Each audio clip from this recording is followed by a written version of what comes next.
Buenos días. Saludos, señores estudiantes. Deseo bienestar para ustedes y para cada miembro de su familia. Después de este saludo, quiero comenzar la clase. El tema de hoy son los textos periodísticos. Como ustedes lograron apreciar en el video anterior, ya nos dieron a conocer qué son los textos periodísticos, características en general, ¿sí? por qué la nominación periodísticos, entre otros. El día de hoy vamos a ver la clasificación de los textos periodísticos. Muchos de ellos, la mayoría, casi todos justamente, comparten características, ¿sí? Las características, inclusive su estructura es la misma, pero hay ciertas variaciones que ya son propias de cada uno de estos textos. Recordemos que los textos literarios, ¿sí? Para poder compararlos, los textos literarios son textos con ficción, ¿sí? Que se relatan o se narran con ficción, también tienen cierto lenguaje poético, tienen cierta alteración inclusive de estructura gramatical. En cambio, los textos no literarios son todo lo contrario, ¿sí? Aunque tengan un nivel de lenguaje súper estándar, siempre se van a referir a hechos reales. Esa es la gran diferencia entre los textos literarios y no literarios. Los textos periodísticos pertenecen a los textos no literarios, ¿sí? No tienen ficción.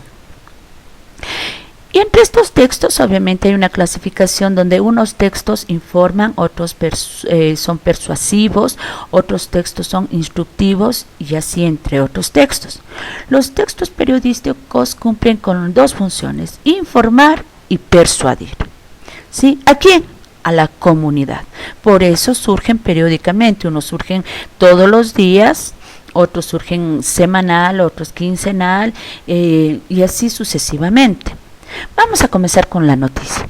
La noticia narra acontecimientos reales, veraces, pueden abordar cualquier tipo de tema, puede ser políticos, deportivos, educativos, culturales y demás, ¿sí? Los datos de la noticia deben ser confirmados, es decir, debe realizarse una investigación periodística previa, donde se pueda utilizar varias fuentes con el objetivo de confirmar los hechos y los datos que se refieren al mismo.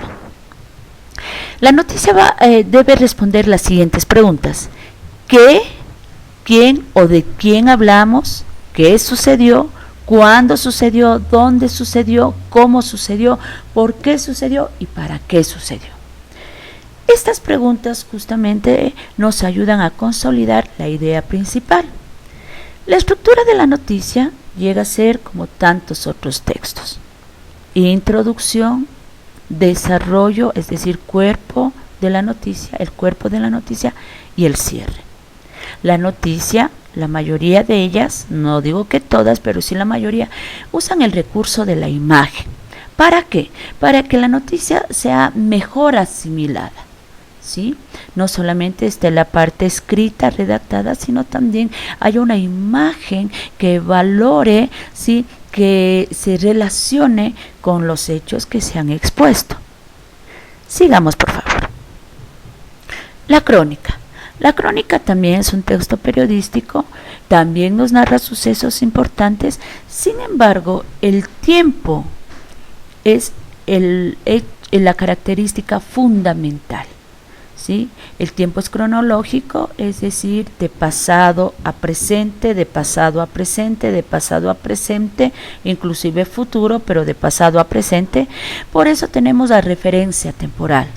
Nos puede mencionar días, meses, años, ¿sí? Puede decir el 5 de marzo, hace 15 años atrás, ¿sí? Nos puede decir pasó el viernes 5, el sábado 6, el domingo 7 de un mes en concreto. Por tanto, ahí está la referencia de temporal. Usan un estilo lingüístico personal, algo que no tiene la noticia. La noticia no usa un lenguaje personal, en cambio la crónica sí. Inclusive En este texto se puede emitir una opinión. A continuación tenemos la entrevista. La entrevista siempre se va a dar entre 2 o más personas, el entrevistado y el entrevistador. No se puede hacer entrevista a uno mismo. Entonces, por eso obligatoriamente debe estar esta interacción, ¿sí? El locutor y el interlocutor, el que hace la respuesta y quien responde para satisfacer dudas, ¿sí? Se centra su interés en una persona específica, cualquiera que sea esta persona, usa diálogos, obviamente, emisor, receptor y viceversa.